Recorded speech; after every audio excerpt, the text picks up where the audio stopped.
Bab 20. Jari-jari. Setelah kembali ke paviliun giok, Mao Mao mendapati dirinya dirawat dengan sangat teliti. Ia diganti dengan pakaian bersih dan langsung dibaringkan di tempat tidur, bukan di kamar sempit yang biasa ia tempati, melainkan di kamar kosong yang jauh lebih besar dengan ranjang sungguhan. Setelah beristirahat sebentar di atas spray sutra baru itu, Mao Mao teringat tikar jerami tempat ia biasa tidur dan merasa seolah telah naik dari rawa menuju awan. Aku sudah minum obat, dan secara fisik tidak ada yang salah denganku, protesnya. Dengan obat yang ia maksud adalah obat muntah tadi, tetapi tidak perlu ia jelaskan. Jangan konyol. Kau seharusnya melihat menteri yang memakan hidangan itu. Aku tidak peduli kalau kau sudah mengeluarkan racunnya, tidak mungkin kau baik-baik saja, kata Yinghua sambil menekan kain lembab ke dahi Mao Mao dengan penuh perhatian.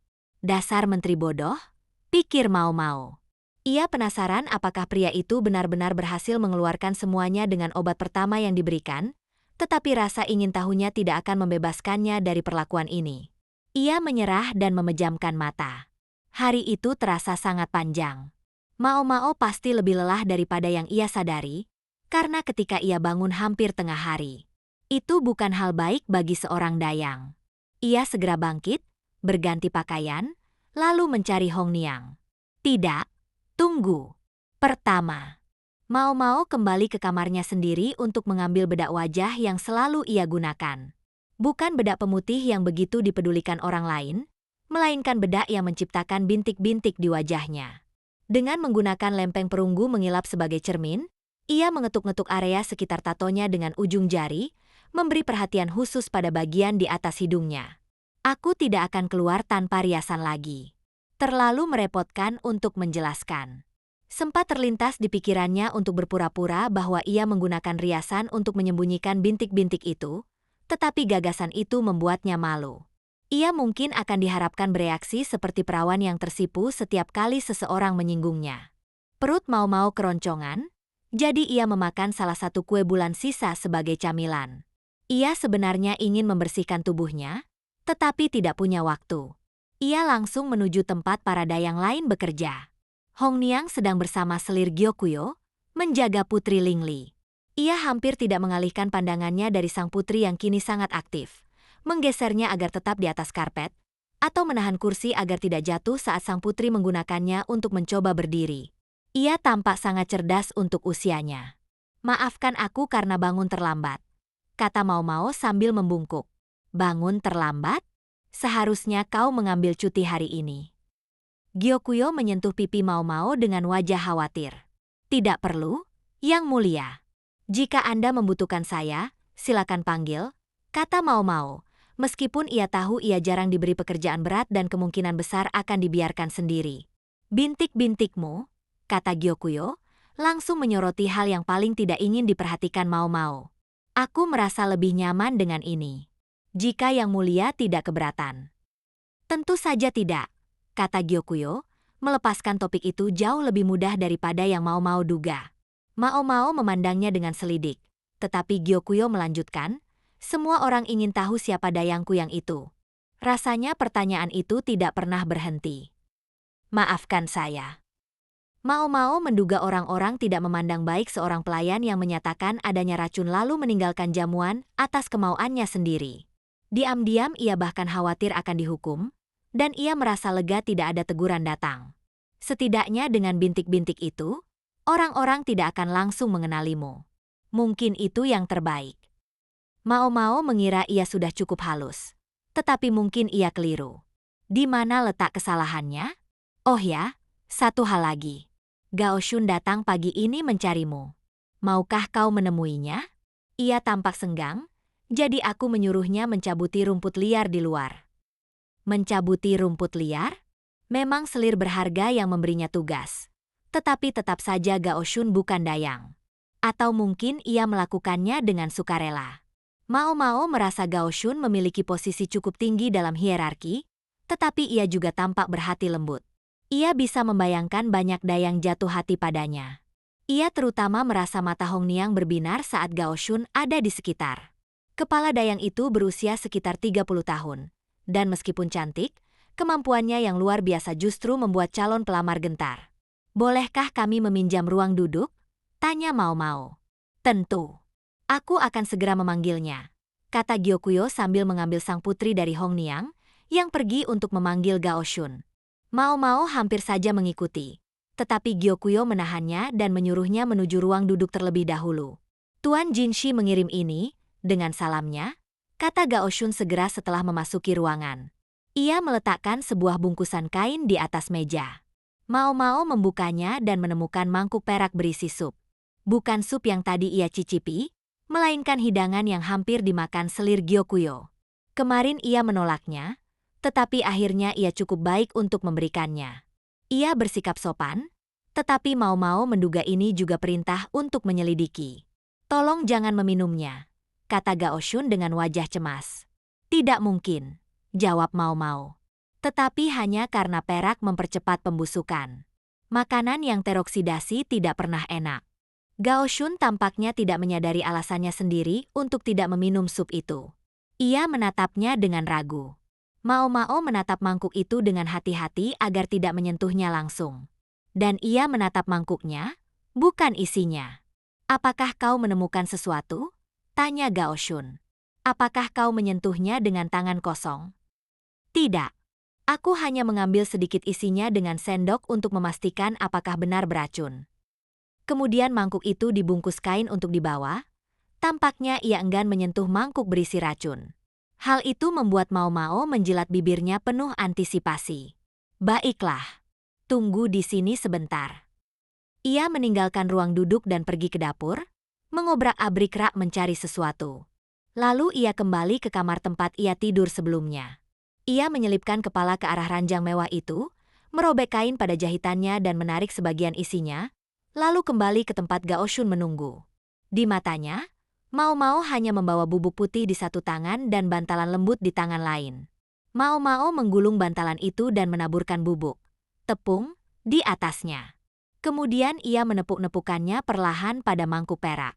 Gao Shun memandang penasaran. Apa ini? Tanyanya, memperhatikan bekas yang muncul di mangkuk. Jejak sentuhan manusia.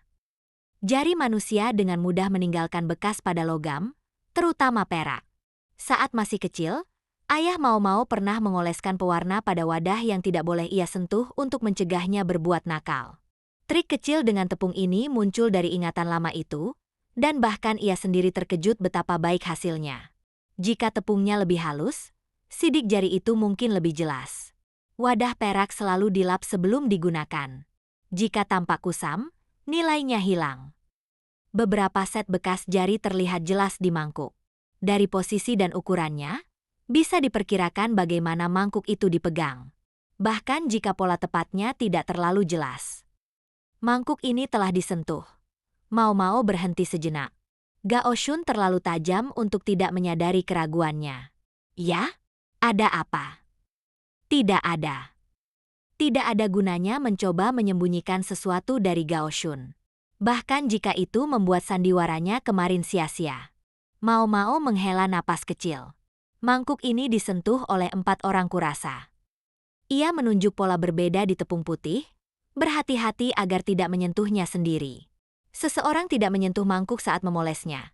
Jadi kita bisa berasumsi bahwa bekas ini milik orang yang menuangkan sup, orang yang menyajikannya, pencicip selir berbudi, dan 1 orang lagi yang belum diketahui.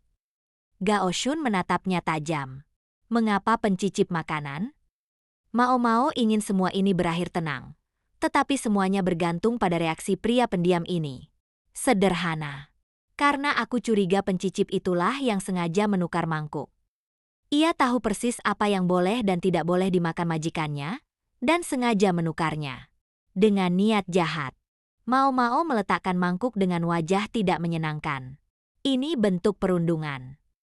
Perundungan? Ulang Gao Shun seolah sulit percaya. Aku melihat Anda belum yakin, kata Mao Mao. Jika Gao Shun tidak ingin tahu, ia tidak berniat menjelaskan. Ia tidak suka berbicara berdasarkan asumsi. Tetapi mungkin harus, untuk menjelaskan sidik jari dayang itu pada mangkuk ini. Ia memutuskan lebih baik menyampaikan pendapat jujur daripada setengah-setengah mencoba mengelabui Gao Shun. Bolehkah aku tahu apa yang kau pikirkan? Tanya Gao Shun. Baik Tuan. Harap dipahami bahwa ini murni spekulasiku. Tidak masalah. Pertama-tama, perhatikan situasi tidak biasa selir Li Shu. Ia menjadi selir kaisar terdahulu saat masih sangat muda, lalu menjadi biarawati ketika kaisar wafat. Banyak wanita, terutama dari kalangan kaya, diajarkan bahwa tugas mereka adalah menyerahkan diri sepenuhnya pada suami. Meskipun ia mungkin memahami alasan politiknya, Li Shu pasti merasa sangat tidak bermoral menikahi putra mantan suaminya. Anda melihat pakaian selir Li Shu di pesta kebun? Tanya Mao Mao. Ia mengenakan gaun merah muda mencolok yang terasa tidak pantas. Gao Shun diam. Itu agak norak, kata Mao Mao. Namun dayang-dayangnya mengenakan pakaian yang sebagian besar putih. Dalam situasi normal, para dayang akan meyakinkan majikannya mengenakan sesuatu yang lebih pantas, atau setidaknya menyesuaikan pakaian mereka dengannya. Sebaliknya, yang mereka lakukan justru membuat selir Li Shu tampak seperti badut. Dayang seharusnya mendukung majikannya. Hong Niang selalu menanamkan itu. Ying Hua juga pernah mengatakan hal serupa saat jamuan. Dayang selir murni menegur mereka atas perilaku tidak tahu diri. Li Shu yang masih lugu berada di bawah kendali para dayangnya yang pasti memujinya dan meyakinkannya bahwa gaun merah muda itu akan cocok. Di istana belakang, musuh ada di mana-mana. Satu-satunya yang bisa dipercaya adalah dayang sendiri. Dan mereka telah mengkhianatinya untuk mempermalukannya. Dan kau percaya mereka juga menukar makanan hanya untuk membuat hidup selir Li Shu lebih sulit? Tanya Gao Shun. Ya, meski ironisnya, justru menyelamatkannya. Jika mangkuk tidak tertukar, pencicip Li Shu tidak akan menunjukkan gejala, dan sang selir mungkin akan meminum sup itu. Kurasa cukup spekulasi hari ini. Mao Mao menunjuk tepi mangkuk. Sidik jari ini kemungkinan milik orang yang menambahkan racun.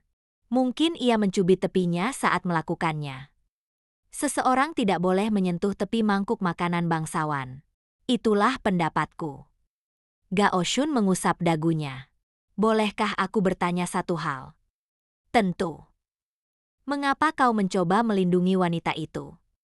Dibandingkan seorang selir, nyawa seorang dayang terlalu murah. Terutama pencicip makanan. Gao Shun mengangguk.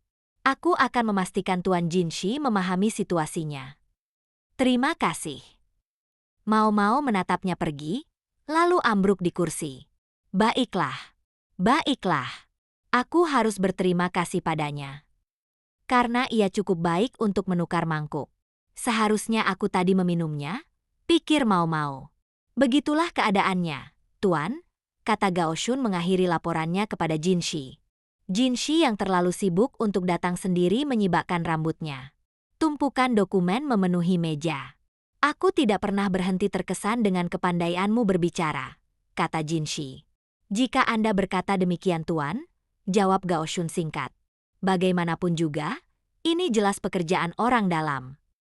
Keadaan memang menunjukkan demikian. Kepala Jinshi berdenyut. Ia ingin berhenti berpikir.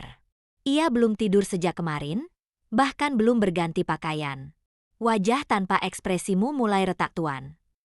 Senyum manis Jinshi hilang, digantikan wajah murung yang lebih cocok untuk pemuda seusianya. Tidak ada orang lain di sini. Apa itu penting? Aku di sini.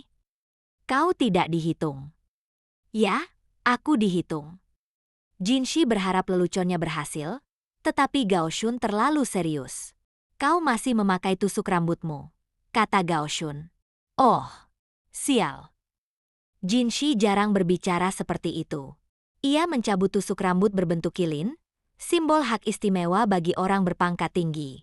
Simpan dengan aman, katanya sambil melemparkannya pada Gao Shun.